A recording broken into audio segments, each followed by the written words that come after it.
मुंबई शहर के नेहरू कॉलेज में पढ़ने वाली बिपाशा और शिखा बेस्ट फ्रेंड थी। उन दोनों में जमीन आसमान का फर्क। बिपाशा जहाँ एक बड़े अमीर घराने से ताल्लुकात रखती थी, तो वहीं शिखा मुंबई की एक चौल में रहती थी। भले ही उनमें अमीरी गरीबी का काफी फर्क हो, लेकिन दोनों में सगी बहनों से भी ज्यादा प्यार। में साथ बैठना, खाना पीना, सब काम वो साथ में करती थी। एक रोज कॉलेज खत्म होने के बाद दोनों अपने अपने घर जाने के लिए निकलती हैं। तब बहुत तेज बारिश होने लगती है। शिखा बस स्टैंड पर खड़े होकर बस का इंतजार कर रही है। बिपाशा अपनी कार लेकर वहाँ पहुँच जाती है और कार का शीशा नीचे करते हुए कहती है, ओए शिखा, चल आज जल्दी से आकर कार में बैठ जा, नहीं तो भीग जाएगी। ठीक है। अच्छा सुन, तू कह रही थी ना आज आंटी कहीं जाने वाली है, शाम तक घर आएगी, तो तू ऐसा कर, तब तक मेरे ही घर चल ले। आज डिनर वहीं कर लेना, उसके बाद शाम को मेरा ड्राइवर तुझे तेरे घर ड्रॉप कर देगा। प्लीज यार, अब मना मत करियो। अच्छा ठीक है, जैसा तुझे ठीक लगे।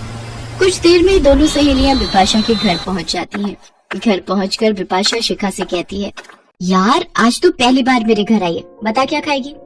बाप रे, ये घर है या महल? सुख सुविधा का सारा सामान है यहाँ तो। अरे किन सपनों में खो गई, बता भी तो क्या खाएगी। कुछ भी चलेगा। चल आज मैं तुझे अपने हाथ से बनाकर कुछ खिलाती हूँ, लेकिन उसके लिए तुझे मेरी हेल्प करनी होगी। हाँ हाँ, तो मैंने कब मना किया है। चल फिर मेरे साथ किचन में। बिपाशा शिखा को अपने किचन में ले जाती है। उसका किचन पूरी तरह मॉड्यूलर होता है, जिसमें क्रॉकरी का सेट, बर्तन धोने के लिए डिश वॉश मशीन, अलमारी जितना बड़ा फ्रिज, ओवन, टोस्टर होता है। शिखा उसके किचन को देखकर दंग रह जाती है और वो मन ही मन सोचती है, अरे वाह, यहाँ पर तो कितना कुछ है। आज तक जिन चीजों के बारे में सिर्फ सुना था, आज उन्हें अपनी आंखों से देख भी लिया। ओहो, अब तो फिर कहाँ से खो गई यार, कब से पूछ रही हूँ क्या खाएगी क्या खाएगी। जो तुझे बनाना आता है बना दे। मुझे तो मैगी ही बनानी आती है और उसके अलावा कुछ भी नहीं आता। एक काम करती हूँ, हम दोनों के लिए मैगी ही बना देती हूँ। वो ये कही रही होती है कि तभी बिपाशा की माँ रमोला बाजार से आ जाती है। बिपाशा लाडो, शिखा बेटी आज पहली बार हमारे घर में आई है और तू उसे सिर्फ मैगी बनाकर खिलाएगी।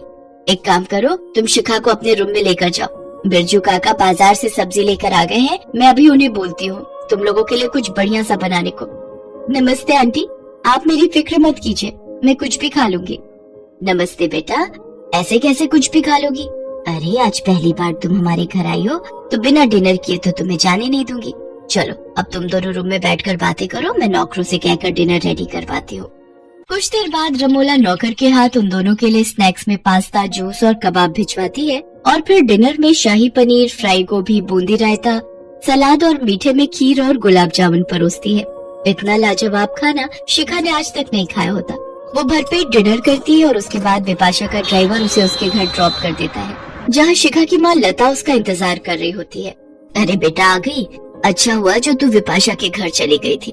मैं भी बारिश में भीगते भीगते बस अभी घर पहुँची हूँ। जहाँ गई थी वहाँ भंडारा हो रहा था, तो वही लेकर आई हूँ। चल अब तू हाथ मुँह धो ले, फिर पूड़ी छोले खाकर सो जाएंगे। माँ आप खा लो, मैं बिपाशा के घर से डिनर करके आई हूँ। अच्छा ठीक है। अरे ये क्या, बारिश में पूरी थोड़ी भीग गई है, तो मैंने थोड़ा सेक लेती हूँ। बहुत देर तक लकड़ियाँ और उपले लगाने के बाद लता के घर का चूल्हा जलता है। एक कोने में बैठी शिखा ये देखकर मन ही मन सोचती है, कितना फर्क है अमीर और हम गरीब की रसोई में। जहाँ अमीर को खाना गर्म करने के लिए सिर्फ ओवन का स्विच ऑन करना होता है और झट से खाना गर्म हो जाता है, तो वहीं एक गरीब को रोटी सेकने के लिए भी कितनी जद्दोजहद करनी पड़ती है। फिर उसकी नजर अपने घर की रसोई में रखे डिब्बों पर जाती है, जिनमें मुश्किल से ना के बराबर राशन होता है। एक और अमीरों का घर होता है जिनकी रसोई में दुनिया भर का सामान है, जहाँ ये समझ नहीं आता कि क्या खाएं और क्या नहीं। और एक और है ये हम गरीबों की रसोई। ऐसे ही वक्त बीतता गया। शिखा पढ़ाई में काफी अच्छी थी और वो अक्सर पढ़ाई में बिपाशा की मदद किया करती थी। बिपाशा और शिखा के एग्जाम आने वाले थे। शिखा अक्सर कॉलेज खत्म होने के बाद बिपाशा की पढ़ाई में मदद करने के लिए उसके घर जाया करती थी। एक दिन दोनों पढ़ाई कर रही होती है, तभी बिपाशा शिखा को बोलती है, शिखा यार मैं पढ़ाई करके थक चुकी हूँ, जाना यार, फ्रिज में नारियल पानी के टेट्रा पैक रखे हैं, जरा अपने लिए और मेरे लिए लेते हो। हाँ रुका, भिलाती हूँ। इसके बाद शिखा किचन में जाती है और फ्रिज खोलती है तो देखती है उसमें ढेरों सामान जैसे cold drink, chocolate, juice, fruits और भी बहुत कुछ रखा हुआ होता है।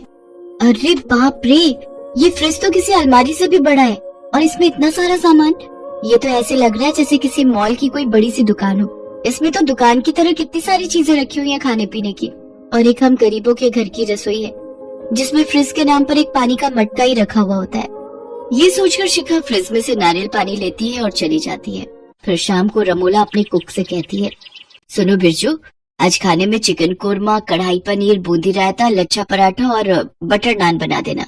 और हाँ, मीठे में गुलाब जामुन और रसमलाई रख देना। जी मालकिन। और मालकिन, जो दोपहर का खाना बचा है उसका क्या करना है? अब हम बासी खाना थोड़ी ना खाएंगे, उसको तुम फेंक देना। वहीं खड़ी बिपाशा और शिखा रमोला की सारी बातें सुन रही होती हैं। शिखा बेटा, डिनर रेडी हो रहा है, तब तक तुम दोनों अपना स्टडी कंप्लीट करो, फिर हमारे साथ ही डिनर कर लेना। जी आंटी। बिपाशा के घर पर पढ़ाई खत्म करने के बाद शिखा उनके साथ डिनर करती है और फिर अपने घर चली जाती है, जहाँ पहुंचकर वो देखती है कि उसकी माँ बड़ी देर से चूल्हा जलाने की कोशिश करती है और फिर जाकर उसके घर का चूल्हा जलता है। फिर जब उसकी माँ रोटी बनाने लगती है तो देखती है कि आटा सिर्फ आज के दिन के लिए ही होता है।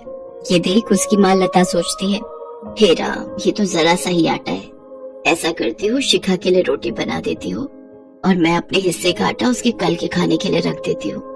अपनी माँ की बातें सुनकर शिखा की आंखों में आंसू आ जाते हैं। तभी लता की नजर शिखा पर जाती है। शिखा बेटा, आ गई तो तेरे लिए खाना लगा दो क्या? नहीं माँ, मुझे भूख नहीं है, आप खा लो। हाँ बेटा, बिपाशा के घर कुछ खाकर आ गई होगी तो इसलिए तुझे भूख नहीं है। वैसे भी तुझे तरह तरह के लजीज खाने की आदत लग गई है, तो अब इस गरीब की रसोई का खाना कहाँ से पसंद आएगा? ऐसी कोई बात नहीं है माँ, आप देखना, एक दिन मैं आपको बहुत सारी खुशियाँ दूंगी। माँ, मैं इस अमीर और गरीब की रसोई का फर्क जरूर मिटा दूंगी। अरे क्या हो गया तुझे? कुछ नहीं माँ, बिपाशा के घर में एक वक्त में इतना खाना बनता है कि समझ नहीं आता कि क्या खाएं और क्या छोड़े। और उसके घर पर तो बचा हुआ खाना इतना फेंका जाता है जितना हमारे यहाँ हफ्ता भर चल जाएगा। बेटा, ऊपर वाले ने सबके नसीब में एक जैसा सुख नहीं लिखा। अगले दिन शिखा अपने घर पर उदास बैठकर पढ़ाई कर रही होती है कि तभी वहाँ बिपाशा और रमोला आ जाती हैं। ओए शिखा, आज तो अकेला अकेले पढ़ाई कर रही है? आज तू नहीं आई इसलिए हमने सोचा हम ही आ जाते हैं तेरे यहाँ पढ़ाई करने और लता आंटी के हाथ का बना खाना खाने। अब तू तो कभी बुलाती नहीं है खाने पर, इसलिए आज मैं और माँ खुद ही आ गए खाने पर। जी बहन जी। और लता बहन, ये हमारी तरफ से थोड़ी सी मदद है। ये कोई एहसान नहीं बल्कि मेरी तरफ से शिखा के लिए आशीर्वाद समझ कर रख लीजिए।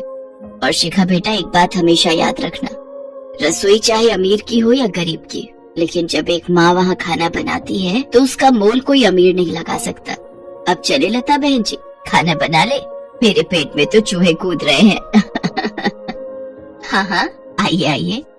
इसके बाद वो दोनों मिलकर रोटी सब्जी बनाते हैं और फिर सभी खुशी खुशी साथ में मिलकर खाते हैं।